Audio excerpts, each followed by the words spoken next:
I find the Govee lights, and they're definitely like the top brand. It's right at eye level. It's the good stuff. And I'm staring at this box. My kids are with me. Felix is cheering me on. He's like, "Yeah, Dad, go get it." And we get to the register, and Tesla's like, "Dad, have you thought about calling Mom to ask if this is in our budget?" For a best friend since way back when. Steel town roots in a story to spin. Pittsburgh streets in our bones. The four best parts, the four best hearts. This month we live it loud. This month we break the clouds. Good morning, good afternoon, good evening, depending on wherever you're tuning in from.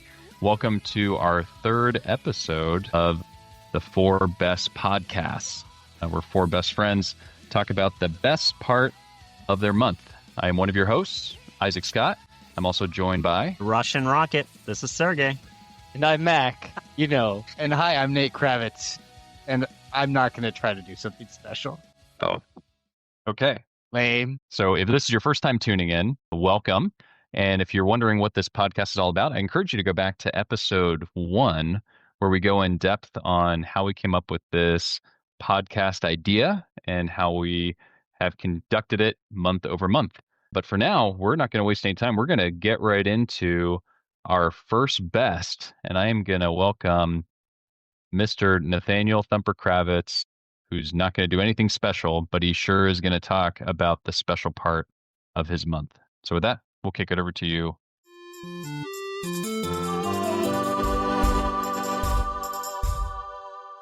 Thank you. Well, I'll start off just saying what the best is. Let me tell you about what I've decided to share as the best thing that happened to me this last month. And that is getting to work with my Govee lights on my house. If you don't know what these are, we sell them at Costco. There's off brands that have these also, but they're LED lights that you put in the eaves of your house. And after you have them all set up there, you can put them on a timer. You can change the colors of them. You can change the individual colors of them to make patterns or little light shows. And what's so great about this is every Friday or Saturday after Thanksgiving, that's when I start to put up my Christmas decorations outside. And I like doing this, but it's been really busy this last week. And for the listeners, just so you know, this is the week after Thanksgiving that we're recording this podcast. Now, last year, I had this idea to put these lights up, and I started getting to work on it in the spring, really, because ultimately this is kind of a big project to put them because my house is 2 stories high. I had to buy a bigger ladder. I had to watch a lot of videos on how to do this. I had to wait for the weather to be decent because some of them use adhesive. I had to figure out how to splice wire. I had to buy all the materials. So there was a lot that had to get done to make this project happen. And I finished it up at the end of the summer, getting these lights up. And it's so exciting because I don't like the idea of stapling or nailing lights into the exterior of my house. It just feels like that's going to create damage and problems. But these are permanent and they're up year round. I can choose different lights depending on the season. And of course, I'd had these nice autumn kind of brown and reds and oranges right up until Thanksgiving. And then at the end of the Thanksgiving dinner, I went out and I changed it to Christmas light colors. So I still have more decorations I need to put out. But the great thing is that this was already done, already ready. It's already ready for next year, whatever I need to do. And it feels awesome because now I'm not feeling bad that I haven't finished putting out some of the other stuff that I want to get done this weekend. And I guess ultimately what it speaks to is the best is that, hey, I did all this work and it's paid off. And that feels really good. All right, Nate. First, what color are Christmas light colors for you? Well, that's the great thing. So the app has these kind of like different light shows that you can choose on a lot of different kind of lights, but mostly, white primarily is what this has. But it has some other colors also that throws in there. And I know because you've talked about these with us a couple times already. Can you tell us sort of what things maybe didn't go so well for you for getting it set up, or some of the things you learned while actually getting them together and getting that project done? Sure. I won't get into too much of the technical details, but splicing low voltage wire together, you have to do it just right. And there were mistakes made, and it turns out that you had to have power boosters which I then got off of other wires that the company made and put on there. And basically, I have several different eaves of my house and different levels from the garage up to the top. And so it was a challenge to get up there, to get up to the top peak of one part of my house that was really high up, to get around the chimney. I had to drill a hole, go up into the attic, go around the chimney, come back out on the other side of the chimney in the attic space. There was just a lot that had to get done. And there were some mistakes, some frustrations figuring out how to get that power booster connected, but it works pretty well now. The truth is, I should be able to manage each light individually in the app, and it doesn't work quite perfectly. And I think, I can live with that. Awesome. It's a neat thing, and I know that these have become more popular. I see them all around, and I've often wondered how much work it is to get them up there, because once you get them, to your point, it's like they're set, and then you can continue to utilize them and change. We have a neighbor down the street who does that with all the different seasons. So it's neat. So I guess my question is, like, what prompted this? Was it ease and convenience? Did you know somebody who had them? Did you see an advertisement, or what kind of took you down this road, and why did you choose the Gobi lights out of any other brand out there? Great question. I start off easy. Govi is the name brand. There are other things out there, but I think that they're all kind of cheaper ripoffs, is my understanding. And so Govi was the way to go. Gobi is the way to go is a great brand slogan. And people are interested in it. It's sold in Costco, but you know what? They're not paying us to do this podcast, so I won't advertise them too much. I can't remember exactly the reason that I decided I wanted to put permanent lights out, or when the moment was, but I can say that I love seeing Christmas lights on people's houses. I love seeing them bright. I love the enthusiasm and the decoration of it. I started last year thinking about it more and more. I looked into how much it would cost to pay someone to put up lights. Turns out it's really expensive. We're talking like a minimum of like a couple $1,000s. No, I knew I wasn't going to do that. And maybe I know I do have a friend that had lights put up, and I can't remember if I decided to do it before or after seeing his. But he talked to me about it and made it sound like it was pretty doable and not too hard.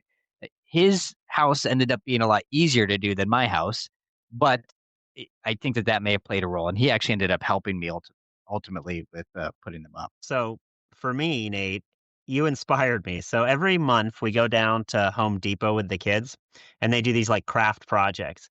And in the back of my mind, I was like, I got to find those Govi lights. And so this is like around Black Friday. Like after that, they're still having the sales on there. I find the Govi lights and they're definitely like the top brand because all the other ones are like shuffled underneath them. It's right at eye level. It's the good stuff. And I'm staring at this box. My kids are with me. Felix is cheering me on. He's like, "Yeah, Dad, go get it." And I'm like contemplating. I think Home Depot has that like if I sign up for the credit card, I could probably get like 20% off. And so my mind's like going through all the motions. And I have the box and we're walking up to the register because I'm just like, I'm going to set this up. This is going to be the first year I have lights. I have never had lights in my house. And we get to the register and Tesla's like, "Dad, have you thought about calling Mom to ask if this is in our budget?" I said, Womp. I didn't. Dad. I did not do that. Wow. So, Deflating.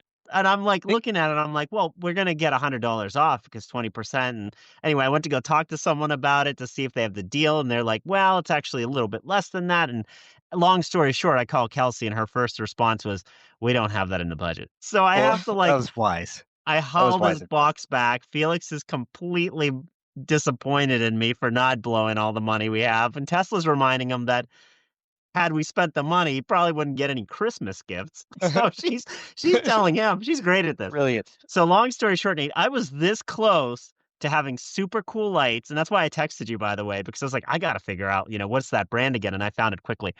What ended up happening was I did get lights on my house and I did do it myself. And I got on the ladder. Only somebody had to hold the ladder once because it was a little windy and I got scared. Good idea.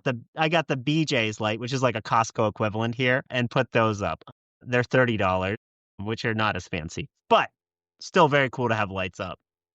Can you change the That's lights my on there, or is story. it's just Christmas lights? At least? It's just Christmas lights. So it's Which is definitely not as neat as what you have on there. But I've seen people with the Govi lights and I totally understand the draw to them. You have lights you can change anytime. It's so cool. So anyway, you motivated me. I think what you're trying to say is like the moral of the story isn't that you missed out on Govi lights, but it's that you have a very wise and prudent wife who is protecting you and keeping you out of bankruptcy. And daughter. daughter, and she's helping to teach and train your daughter to do the same. Oh yeah. So shout out to Kelsey for keeping you in the black versus letting you go into the red this Christmas season. I thought we would just make it up by gambling in Vegas, guys. Who can make it back? Well, it's true, We but you will. got to get to Vegas. Okay.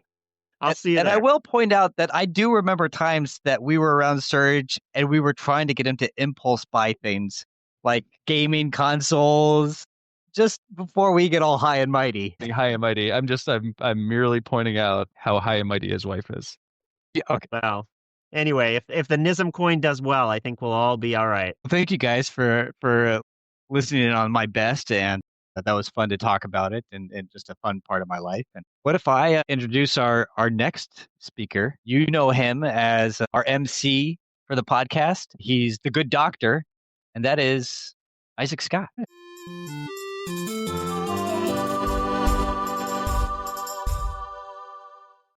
Yeah, so for this month, for my best, this is going to be a connection to one of our first episodes. So just last month, we posted not only episode 2, but we also posted a pilot episode that we called episode 0 that we had kind of pre-recorded when we were trying to get the feeling for if this podcast was actually going to work out for us. And during that podcast, I actually had talked about my daughter kind of starting off her volleyball season and then my son doing the welding program. And so I'm actually going to talk about both my kids for my best for this month because I'm just super proud of them. So to kind of circle back to my daughter on volleyball, mentioned that she was playing for Merritt Island High School in indoor volleyball. And what was so interesting is that they thought that this season was going to be kind of a rebuilding season because they lost like 8 seniors last year. They just figured they were going to be spending the next couple of years kind of rebuilding that talent. And then actually Lydia and a couple other students actually came to the school this year and completely turned the team around. So much so that they just wrapped up the season over this last month and they made it all the way to states. And not only to states, but they made it to the championship game and played against this team that significantly outmatched them in talent towards the end. But they gritted it out and they went all the way to the end and did the best of 5, made it to the 5th set and ended up losing by 5 points in the end. So super impressive that their team went all the way, almost won the championship as kind of like the massive underdog. Like they were ranked, in the mid 30s in the state of Florida, and they were playing against a team that was ranked like number 9 or something like that. So much higher seeded team, and they made it almost all the way to the end. So super proud of them, super proud of Lydia and all the work that she has put in throughout the season. That was super fun. I love watching her work hard and seeing it pay off, kind of like what you were talking about, Nate. It's just she puts in a lot of time and a lot of effort to try to improve herself at volleyball, and it's just so much fun to see it pay off and just to see how well that she does with it. Isaac, I think you need to start referring to her as Athlete of the Week, Lydia Scott. Athlete of the Week, yeah. Oh, that's right, yeah. So that was kind of a cool thing too. The Florida Weekly was doing a survey, and she was nominated as one of the top athletes. And it was her and 3 or 4 other girls that were in the running for it. And you had to get the most votes. And she actually won. And I don't think I told you guys this, but coming out of winning that, the prize, we thought it was just going to be like, hey, you kind of won it, you get that recognition. She actually got a letter from U.S. House of Representatives Congressman Mike Herodopoulos from the state of Florida. Actually wrote her a letter congratulating her on her achievement of winning that week. It was really just kind of a super cool thing. It was Lydia for volleyball. And then the other thing, I want to get a shout out. So I'm going to lump these two together as the best part of my month was my kids' achievements. But I'm going to talk about both of them. So it's going to feel like 2, but it's really 1. And then the second one is that, I was talking about Isaiah was going through this welding program at Daytona State. And, he's coming down to the end of his program. And, we talked a lot in our last episode, Nate, you were bringing up about Gabe and like launching protocol and getting our kids kind of started out on their own. And so, Isaiah's coming down to the end of the welding program and he's starting to get, like, hey, I got to find a job and I got to go find a place to live. And so he was applying for jobs everywhere, like literally like from Alaska to Puerto Rico and everywhere in between, and was just applying all over the place, trying to find something in welding that he could do that would be a stable career. And ultimately he ended up landing a job at a place that's about an hour and a half away in Florida with a fabrication company called Cornerstone Fabrication. and they do custom projects every day. He's working kind of a second shift job, so 3 p.m. to 2 a.m. Doing 4 days a week. And so far, after his first week, he's absolutely loving it. He also found his own place that's only 5 minutes from his new job, and he has done it. He has gone out on his own. He is paving his own way. So super excited and super proud of him, of everything that he's doing, and really just kind of making his own life for himself. So it's just super cool. So all this to say is my best is I am one proud papa for just the achievements of my kids, and just it's so much fun to see them kind of work hard and see it pay off. That's awesome. I guess he'd gone away for college for a little bit, so I'm assuming like you're not as empty nesting or missing him maybe as much as you had been when he first went to college, right? Like you're like, I've experienced this before. Yeah, it's funny actually. Rachel and I were just talking about that this evening, because that's kind of what everybody's been saying to her is like, oh, this has got to be so hard. And it's like, well, we kind of already went through that because he left and went to college in Pennsylvania, which was 1,000 miles away as opposed to just being 100 miles away now. So definitely different. I think we're super proud of him more than missing him. And on top of it, like he's going to come back this weekend for Sunday lunch. So it's like he's still going to like pop in, and we're still going to be able to see him and be caught up on what's going on in his life. So no, I think we're just overjoyed with pride and what he's able to go do and accomplish. That's really awesome. Great job, Isaiah. I know you're one of our few listeners right now, so you're crushing it. That is really cool because it could have been easy for him also to get discouraged by the whole college thing, fail to launch, as you might say, Mm. as we were kind of talking about that, to get stuck. But he just jumped right back into it, got on track, came up with a different plan. And that's something I've appreciated about him. He's not afraid to work. I've seen that when we visit and he's picking up side jobs and things like that. So it reminds me a lot of you, Isaac, the way that he works, and I think you instilled that in him. That's just really exciting. And of course, everything with Lydia is exciting. I like watching your highlight videos. She's just a beast. Mhm. So, we're trying to set aside money, getting ready for when she's in college or the Olympics to go watch some games. We got to travel college and Olympics. I've always wondered, actually, Isaac, and Nate, you kind of mentioned the word discouraged, right? And I have to imagine, and it's hard for me to imagine this, by the way, that your kids ever get discouraged. I feel like they have such an inertia to like keep moving. But as a parent, or as parents, I guess you and Rachel, how have you guys handled that moment where, hey, college isn't for me and I'm discouraged, or I didn't win the game? What do you say? That's a really great question, Serge. What I would say is that there's a lot of discouragement, there's a lot of frustration that you don't see. I know there used to be a poster that showed like an iceberg, and it talked about like the tip of the iceberg is what everybody sees. They just see the success, they see the outcome, they see the publicity, or in some cases like people have real successful jobs or whatever that may be. But what they don't see is everything under the water and all the pain, all the struggle, all the tears, all the frustration, all the sacrifice that goes into making it. And I think you're exactly right. On the other side of it, it's like using like Lydia's example from an athletic standpoint. There's a lot of car rides home, that Rachel will talk about, where it's like Lydia's just, she thinks she wasn't good enough. She thinks she didn't perform well enough. She thinks she let her team down. She thinks that she didn't try hard enough, which is just so funny because it's like when we watch her, it's like, that's not what we see at all. It's like, hey, you make mistakes, you learn from your mistakes, and then you move forward from your mistakes. It's like nobody's expecting you to be perfect. And I think a lot of our job is trying to be that anchor and trying to keep them focused on what they're after and what they're trying to achieve, right? And so like in that case, when she's feeling like, oh man, I just failed, and it's like, well, you know what? If it didn't work out, that's where you learn the most lessons. You learn your most lessons from failure. You don't learn them from success. Because if you didn't fail, then you wouldn't think you have to do something different as a result of it. And so it's also helping her grow. And we've seen over the last year, like even just her emotional toughness, because there was a time where she would beat herself up so much that she felt like she was messing up, letting her team down, that she would start crying in the game or on the bench. And then it was like she couldn't pull herself out of it and be able to get back in and be able to perform for her team. And it's like she has grown immensely over the last year to where it's like now that fuels her and it helps her. And she is more focused on how she can make her team successful. So I think it's part of maturity. It's part of growth. And I think it's the same thing, even with Isaiah. It's like that trying to find a landing spot. Like when he first came back from Pennsylvania, from college, trying to find a place that he could go to school, try to get a new plan because the first plan wasn't working, getting really frustrated, getting really anxious because feeling like, Nate, like you mentioned, it's like that failing the launch. I got to figure out something, and you're feeling that anxiety. And I think saw the same thing as he's coming down to the end, has to try to find a place. And I think our job as parents is to be that, that rudder for them, is just help them to kind of steer in the right direction and be like, hey, you need to go this way, and then let them kind of go and do it. And I think that's the hardest part, to just maybe guide them, but then they have to be the ones to actually go through it, because if you do it for them, they'll never learn and they'll never be able to grow and adapt through those moments. Well, I'm gonna take you on that. Tesla's swimming tomorrow at her final swim meet of the year. She's got the hometown advantage here at the YMCA, and if she does really well, she could actually qualify us for some additional district races. So we're pretty Super excited. awesome. I'm taking your advice when I have to drive back. That's super awesome. Well, that is my best.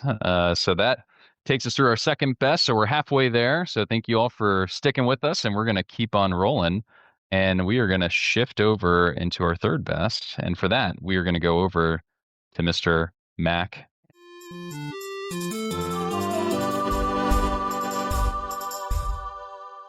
Hey guys. All right, pretty So- boy.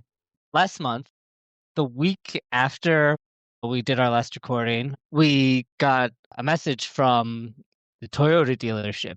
Way back in August, Eileen and I put down a deposit to get a new Sienna because we're a little bit bigger. We just wanted more space.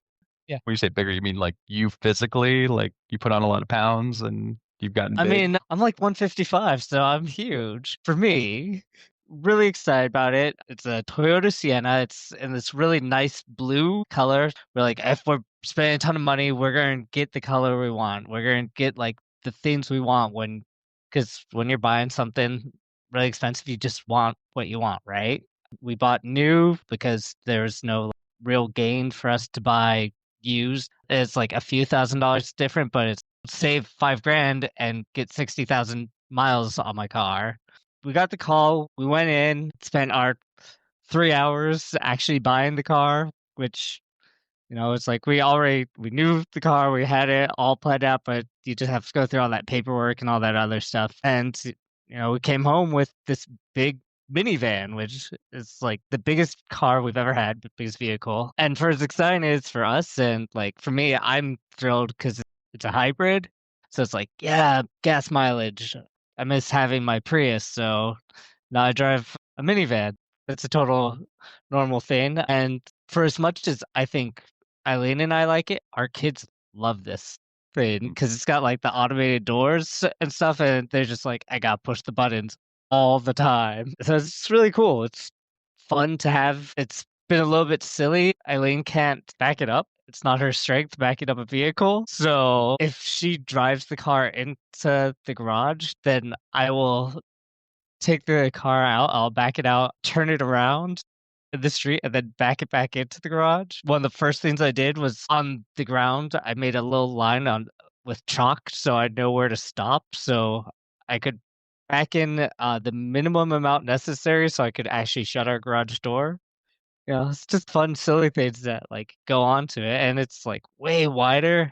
It's been a fun learning experience. It's been a fun time. I love the minivan life, Mac. So we had a Honda Odyssey for a very long time when our kids were growing up, and we spent a lot of time traveling from like Williamsport to Pittsburgh, and that thing was just incredible. And then even when we started moving around to Rhode Island and then Michigan, it just like those vehicles are just so comfortable to go on the highway with. And even now, like when we travel, if we have an option to rent a minivan, we'll still do it just because all the space that you have to spread out, all the space that you have to stack your luggage. I think even when we did one of our guys' trips, we rented a minivan. It's just easy to pile in and really spread out and just have comfort.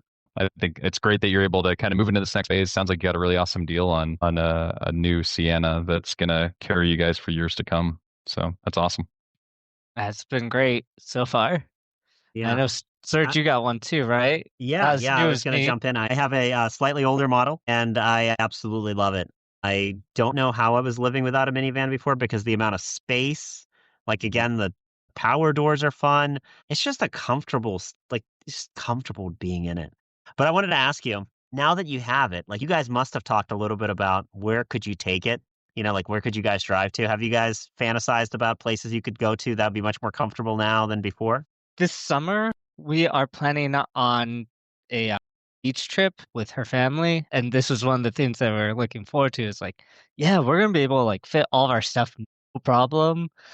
We're gonna be able to drive there. It's gonna be so much more space and so much more comfort for us. If other people need stuff carried, we can just throw it in our car instead of us having to ask someone else to carry stuff for us. We don't have crossbars right now, but we do have like the roof rails. So if we need to, we could, get crossbars and throw something up on top too. It's just cool. You're going to be able to fit in so many people in there as the kids get older too. I don't know if Isaac, you did that. Like we're already lugging a bunch of other extra kids now. Kelsey's family is pretty extensive for anybody that doesn't know. Lots of nieces and nephews, and it's the first time we have not had to take two cars. I've had to follow somebody just to make sure we can all go to the same events. I was actually thinking about as you were talking, Serge, is that it wasn't so much that we were lugging a lot of passengers, but I remember utilizing that thing when we were doing a lot of house renovations. I used to be able to get 4x8 sheets of drywall in the back of the minivan that we had. So the thing was definitely, it was versatile. Mhm. Yeah, I look forward to doing stuff like that too. I know sometimes with the CRV, we'd be like, okay, we're buying this. And then it's like, but we need someone to come help us get it home because it won't fit. And I'm really looking forward to taking the kids sometime to like the drive-in with it, just like throwing some stuff down on the back. We'll all just lay down. Cool. That's a lot of fun. We used to do that with our Suburban, like lay down and watch movies at the drive-in. So that's really cool that you can do that. My wife at first thought that she would never want a minivan. For some reason, there's some stigma around it. But then we've gotten minivans when we've traveled and got rentals, and slowly she's fallen in love with them. And even today, she says something along the lines of, maybe we should get a minivan and trade in her car. She's looking forward to going on vacation in January, and we'll have a minivan. She's just given into like the comfort of it, the ease of it. So I'm really excited for you guys because I think it's a great family vehicle, and maybe we'll join you in the next couple of years. We'll see. Isn't that why you got an RV? I thought you didn't need a minivan. Right. Don't you just have a gigantic minivan? Right. We have a 28-foot motorhome. And no, that's not the reason we got that. But I'll tell you what, I could see a minivan being the reason that we sell it. Step down to like the full-size passenger camper van. Those are surprisingly expensive. But yeah, I know, Yeah. but I mean, you're stepping down from the RV to the camper van, and then you'll hit minivan. yeah, maybe we could do that.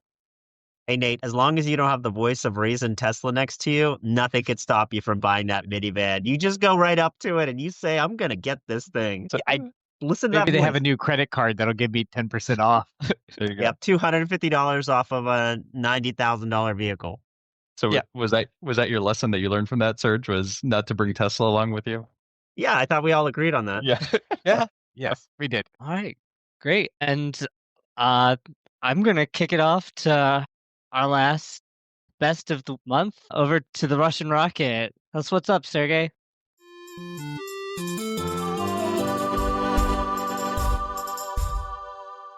Yeah, okay. Well, I want to talk a little bit about how my mom decided not to come over for Thanksgiving dinner. So she It was just really rude absolute- of her.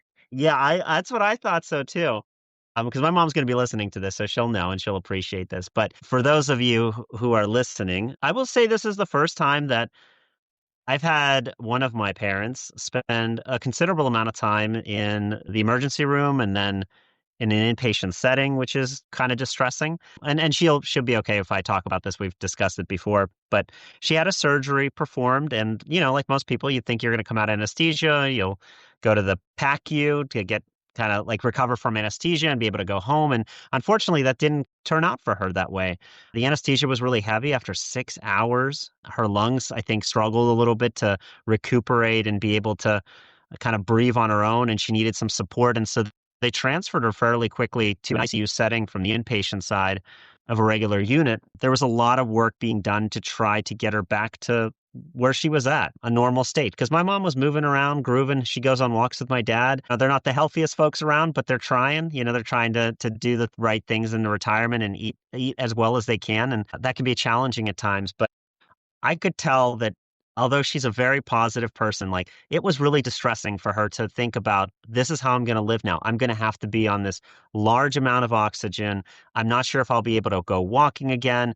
I saw this level of fear and discomfort of not knowing what the future was going to look like. And that was scary for me. I definitely just have not seen my mom in that type of position before.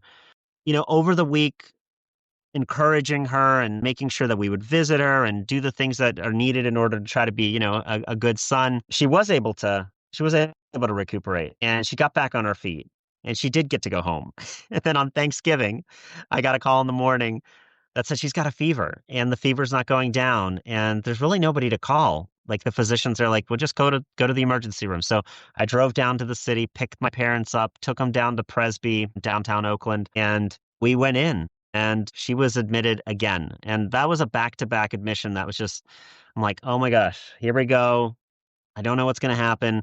My dad was calling me probably every hour or every other hour of a couple days there because he didn't know what was going on. He has no medical background. I'm a nurse by background, so I had some experience with it, but it's a little bit different when it's somebody that you love. You just perceive it in a different lens.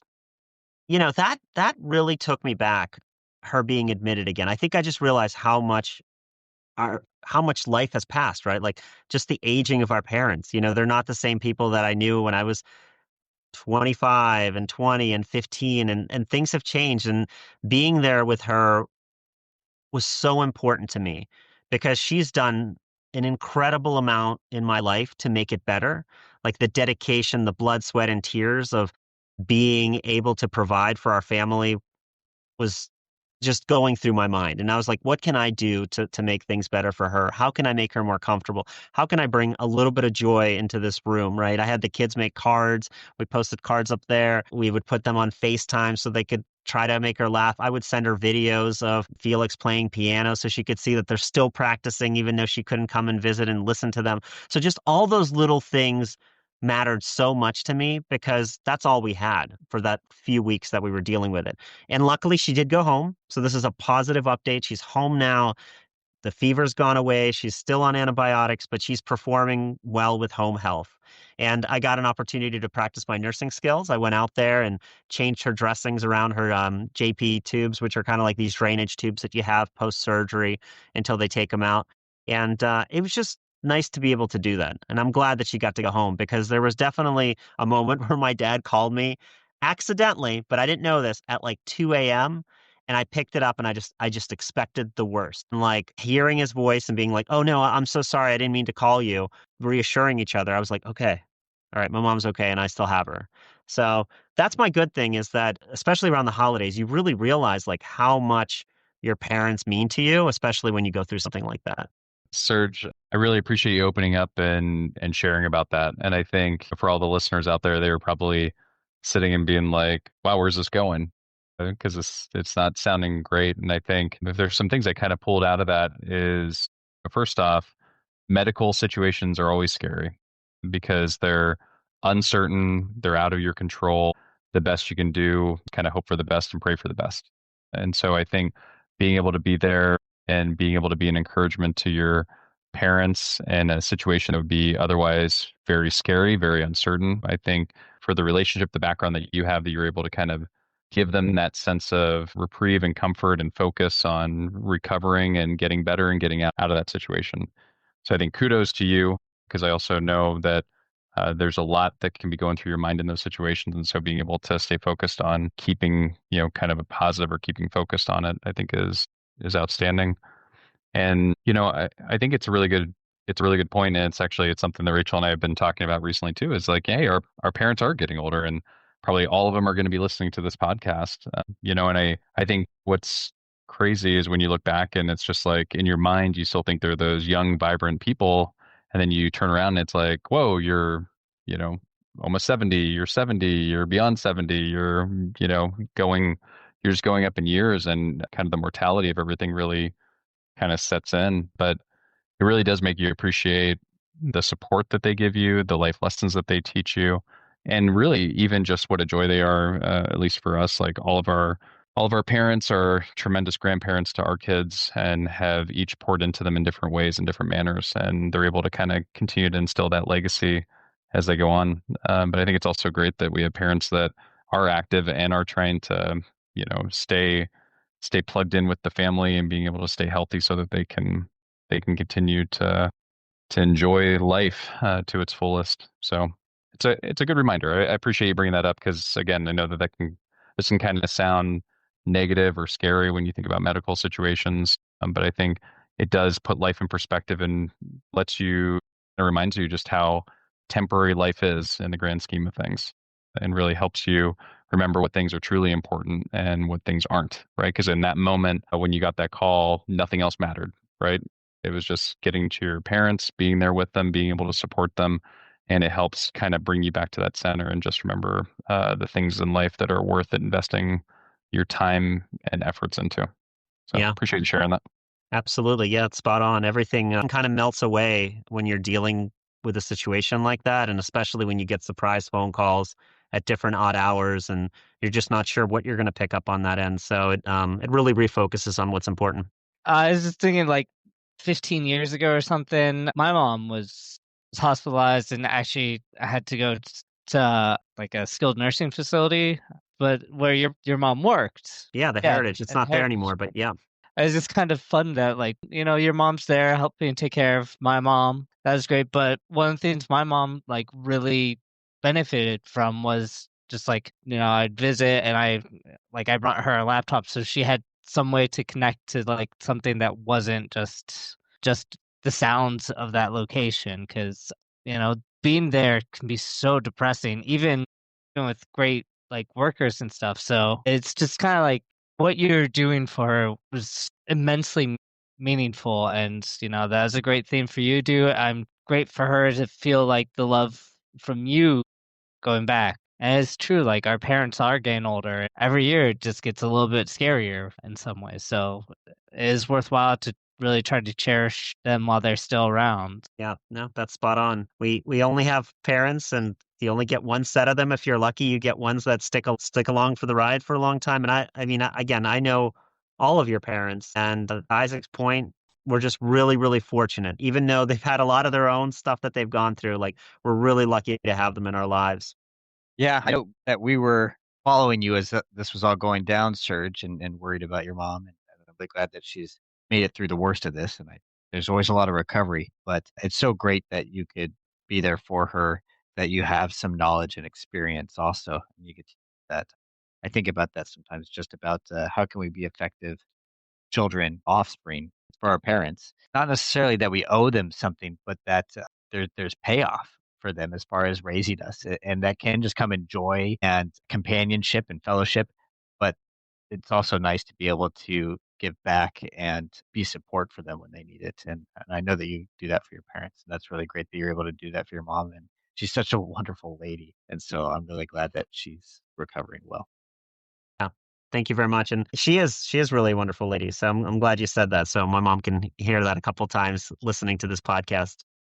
Even if she doesn't So reply to my Facebook messages, she telling she her to will use her incentive eventually. spirometer.